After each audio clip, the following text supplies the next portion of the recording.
Hello. My name is Rachel Silber. And I'm enjoying the great outdoors here in New Zealand. We are on top of a volcano. I guess this would be a ski resort typically, except there's not much snow, except if you look right over there, and we're heading to that patch because, you know, for somebody who hasn't seen snow in many, many years, that's inspiration right there. That's motivation. And we're heading there, kind of clambering up from the lodge. We're going like one rock at a time, one step at a time, sometimes slip sliding our way, but we're picking our way through. I had to make it to the snowy patches, and this is what I'd like to speak to you about. It involves a skiing experience, probably my only skiing experience, like 20 some odd years ago as well. And that's when you look at something that you'd like to do or something that you'd like to accomplish, when you look at it like, oh my, I'd like to have this much income, or I'd like to accomplish this and this thing, it's such a huge, big thing that you stand on the edge of it and go, I can't do it. But if you just take one step at a time, things begin to change. So let me tell you, many years ago when I was still dating my husband, so this was in the ages of the dinosaurs, right? Because we just literally had our 24th anniversary a couple of days ago, and this was well before we were married. We went to Banff.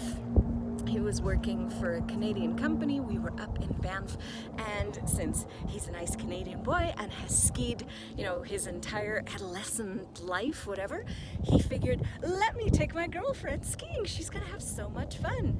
He took little Middle Eastern / Texan girl who'd never really seen snow or much of snow before skiing in Banff. That was really funny.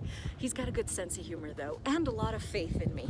So he got me a French ski instructor. Really cute guy. The only thing I remember from him, I don't even remember what he looked like, but I remember he was cute. But the only thing I remember is that he kept telling me, snowplow, and I think that means snowplow. Your skis have to go like that. So we spent half a day on the bunny hills practicing, because I'd never been on skis before. And then we went up to the top of the mountain, and we went on this chairlift, and we went all the way to the top, and there were hundreds of people up there. It felt like maybe even thousands of people, I don't know. Loads of trees, lots of snow, lots of people. And we went down the mountain. I had my husband, currently at the time boyfriend, on one side, cute French ski instructor on the other side, both of them telling me snowplow, and I made it all the way down the mountain, just following hordes of people that were skiing in front of me. Since that took forever, I spent so much time on the bunny hills, my husband saw that the chairlift was about to close and we could catch the last one going up. He's super excited, oh my God, the entire mountain to ourselves, and said, let's go. And I thought, oh, fantastic, let's go. And it was so beautiful going up there. That was before digital cameras and cell phones and all of that, so I don't have pictures to show you from that. But we went up, and it was beautiful, and it was white, and it was amazing. And as soon as we got off the lift, we noticed we were the only ones on the mountain. While for my husband, it was fantastic. What an experience. Nobody in our way. We could just barrel down and have a blast. I looked at it and got so freaking terrified, out of my mind terrified, because it was no longer one step at a time, and I could just see the ass of the person skiing in front of me, blocking the view of, you know, the huge ski slope going down. No. I could see all the way down, and it was far, and I was petrified would be an understatement. Shitting my pants perhaps would have been a better way of explaining it. And I didn't have many tools in my toolkit like I do nowadays. So I just said, you know what? I'm gonna go down the mountain. Obviously, I have to get down to the mountain where the hot chocolate is, but I'm gonna go down on my ass. I said, I will sit on these skis and I will slide down ever so slowly. Security guard, ski patrol, whatever you want to call those people, showed up behind us and said, you know, you've got to ski down because we're closing the mountain. You know, you're the last run, you got to go. My husband's like thrilled and all excited, and I said, yeah, the only way I'm going down is on my ass. So when he saw there was no arguing with me, he radioed down and got a really cool, what do they call those things? Snowmobiles to come up, like a motorcycle on snow. It was very cool. Lady came up to get me. I think they probably laughed hysterically and have, you know, stories to tell their grandchildren, but they saw how determined I was to not go down the hill. And that's what happens. Sometimes we just stop ourselves when we see the entire big thing rather than allow ourselves to go one step at a time. But I did enjoy the snowmobile ride.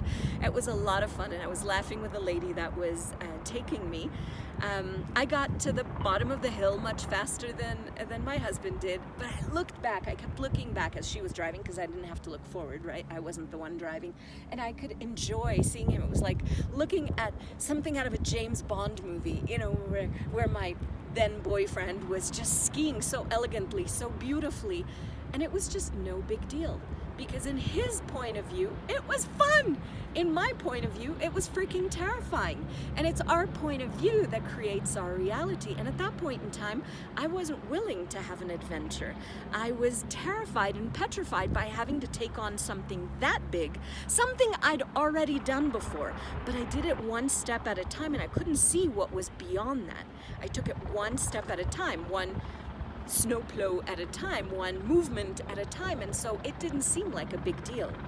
So what if we'd be willing to go beyond the it's so big I could never get there, I might as well stop myself now, and not have to do what I did, although the snowmobile thing was really cool.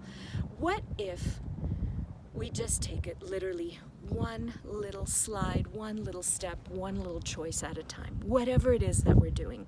How much fun could we have?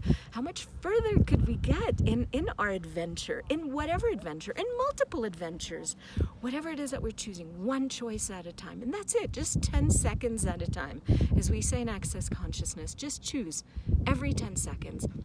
And when you're choosing, you're not stuck in worrying about what could happen in the future or what has happened before. You're just choosing present with what is, and just choosing and choosing again and choosing again, and really enjoying the present moment. How much more fun can you have in life?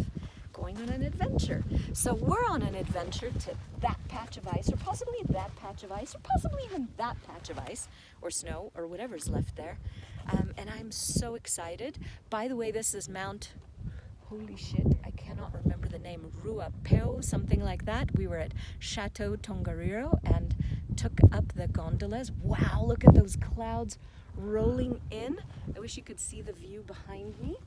There are clouds literally coming up behind where we walked up, clambering over the rocks. It might look easy to you, but considering I'm not the best of all shapes, my body is saying, hey, do more things that are fun and movement and joyful for me.